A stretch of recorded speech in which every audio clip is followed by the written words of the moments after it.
اور اللہ تعالیٰ نے جس کو قربانی کی استعداد دی ہے اس کو قربانی ضرور کرنی چاہیے۔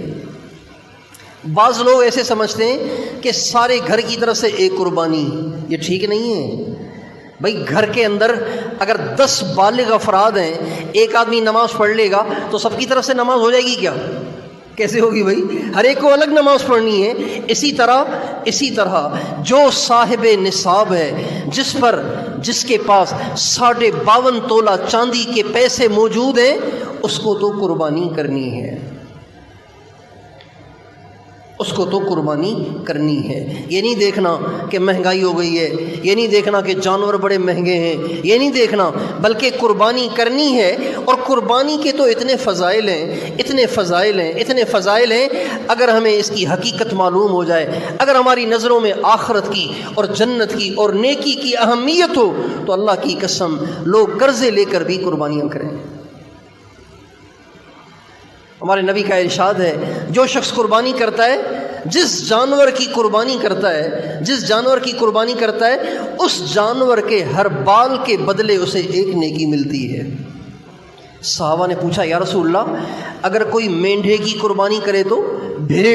مینڈھے کی قربانی کرے تو مینڈھے کے تو بال بہت زیادہ ہوتے ہیں نا، بڑے بڑے ہوتے ہیں اور بہت زیادہ ہوتے ہیں۔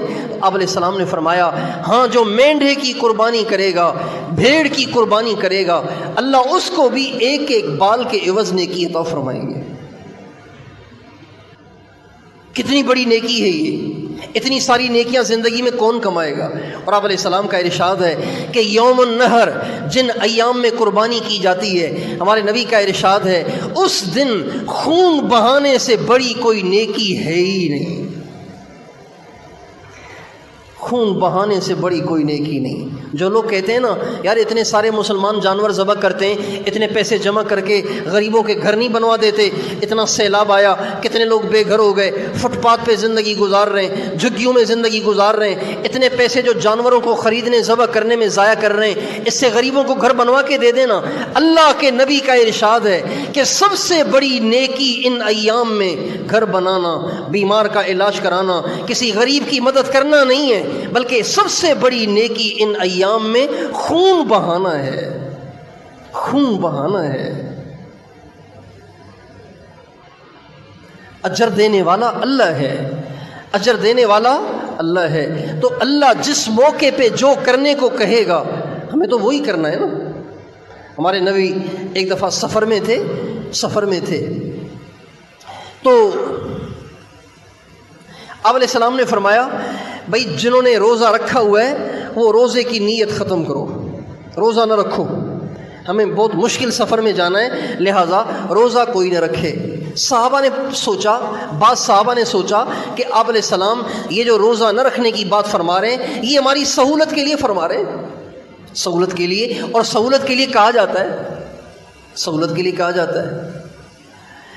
تو انہوں نے سوچا کہ اللہ کے نبی نے جو روزے سے منع کیا ہے نا، اس کا مقصد وجوبی طور پر روزے سے روکنا نہیں ہے، بلکہ اس سے مراد یہ ہے کہ بھئی روزہ نہ رکھو، اس میں آسانی زیادہ ہے، لیکن ہم اپنی صحت کو دیکھتے ہیں کہ ہم میں روزہ رکھنے کی بھی طاقت ہے، سفر کو صحیح طریقے سے کرنے کی بھی طاقت ہے، لہٰذا ہم اپنے روزے کو چلنے دیتے ہیں۔ جب انہوں نے روزے کو چلنے دیا، نبی کریم صلی اللہ علیہ وسلم کو علم ہوا کہ بعض ساتھیوں نے، بعض لوگوں نے اپنی طاقت کے بل بوتے پہ روزے کی نیت کو باقی رکھا۔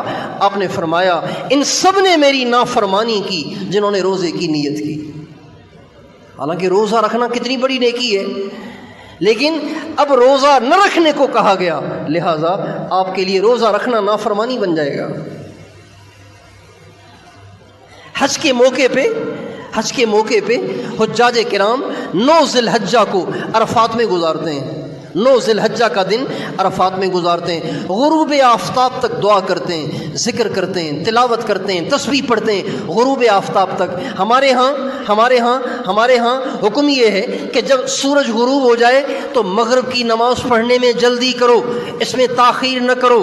اس لیے آپ نے دیکھا ہوگا ہماری مسجدوں میں ادھر اذان ادھر نماز، باقی نمازوں میں ایسے نہیں ہوتا، اذان ہوتی ہے 20 منٹ کے بعد جماعت ہوتی ہے، لیکن مغرب کی نماز میں اذان اور نماز نماز ساتھ ساتھ، اس لیے کہ اللہ کے نبی کا حکم ہے کہ تاخیر نہیں کرنی. لیکن حجاج کرام جب عرفات کے میدان میں صبح سے لے کے دعاؤں میں لگے ہوئے ہیں، عبادت میں لگے ہوئے ہیں، اب جب سورج غروب ہوتا ہے تو ان کو حکم ہے کہ آپ نے مغرب نہیں پڑھنی.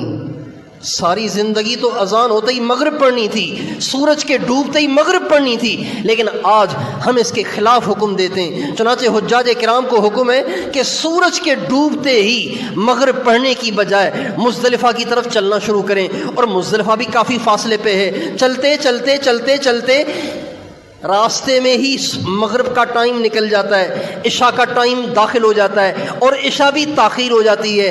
جب رات کو دیر سے 10 ساڑھے 10 بجے حجاج کرام مزدلفہ میں پہنچتے ہیں، اب اللہ کا حکم ہے پہلے اذان دو، مغرب کی نماز پڑھو، پھر اس کے بعد اذان دو، عشاء کی نماز پڑھو. دونوں نمازیں ساتھ ساتھ پڑھنے کو کہا گیا. حالانکہ عام ایام میں ہمارے نبی کا ارشاد ہے جس نے 2 نمازوں کو جمع کیا اس نے ایک بہت بڑا گناہ کیا. تو نیکی وہ نہیں ہے جو میری آپ کی سمجھ میں آئے، نیکی وہ ہے جس کے کرنے کا اللہ کہے. اس لیے خون بہانے سے بڑی ان ایام میں کوئی نیکی نہیں ہے. خون بہانا ہے، جانور ذبح کرنا ہے. اللہ تعالیٰ جتنی توفیق دے، بکری ہو، بکرا ہو، مینڈا ہو، اونٹ ہو، گائے ہو، بھینس ہو، جو بھی ہو. اور پھر ان ایام میں ہر ایک کو اس کی کوشش کرنی چاہیے کہ میں ضرور قربانی کروں، چاہے غریبی ہو. بہت سے کام ایسے جو جس کو غریب افورڈ نہیں کر سکتا لیکن غریب کرتے ہیں، ادھر ادھر سے کر کے بھی کرتے ہیں، اس لیے کہ ان کی نظروں میں اہمیت ہے.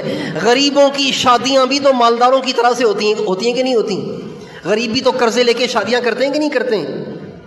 کتنے سارے فنکشن، کتنی ساری تقریبات اور کتنے سارے مواقع میں پانی کی طرح پیسہ بہایا جاتا ہے، حالانکہ اگلا غریب ہے لیکن دیکھتے ہیں کہ دنیا کر رہی ہے لہذا ہم بھی کریں گے.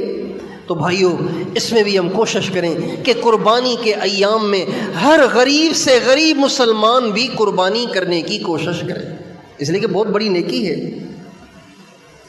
اور پھر اللہ تعالیٰ توفیق دے تو ایک قربانی اپنی طرف سے اور ایک قربانی حضرت محمد صلی اللہ علیہ وسلم کی طرف سے بھی کرنی چاہیے.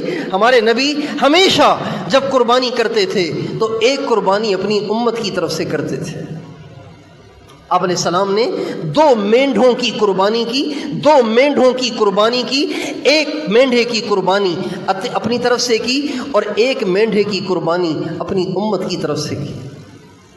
حجۃ الوداع کے موقع پہ آپ نے 100 اونٹ ذبح کیے، ان میں سے ایک اونٹ آپ نے اپنی امت کی طرف سے بھی ذبح کیا.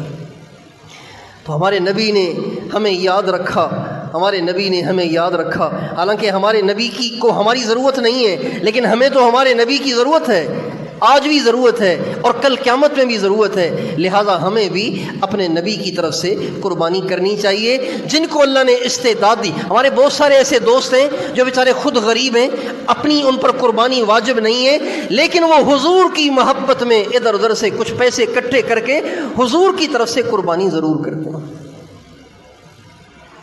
تاکہ قیامت کے دن حضور سے کہہ سکیں یا رسول اللہ اپنے اوپر تو قربانی واجب نہیں تھی لیکن آپ کی محبت میں بڑی مشکل سے کچھ پیسے اکٹھے کر کے آپ کے نام کی قربانی کیا کرتا تھا. اور جب یہ قربانی ہوگی تو یہ قربانی ہوتے ہی حضور کو پہنچے گی. حضور کی روح کو کتنی خوشی ہوگی.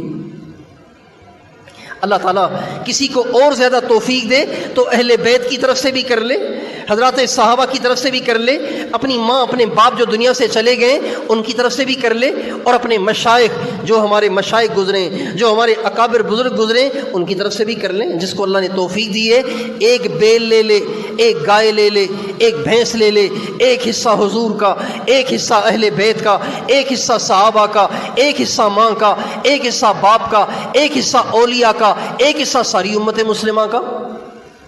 اگر کسی کو اللہ نے استعداد دی ہے تو ایسے بھی کر سکتا ہے. تو بھئی کیا خیال ہے قربانی کے موقع پر انشاءاللہ ان ساری باتوں کو مد نظر رکھیں گے نا، اور ان ایام کو قیمتی بنائیں گے نا انشاءاللہ، ان ایام میں زیادہ سے زیادہ نیکیاں کرنے کی کوشش کریں۔ اللہ تعالیٰ مجھے اور آپ کو ان تمام باتوں پر عمل کرنے کی توفیق عطا فرمائے، اور جو کوتاہیاں رہ گئی ہیں اس کی تلافی کرنے کی توفیق عطا فرمائے۔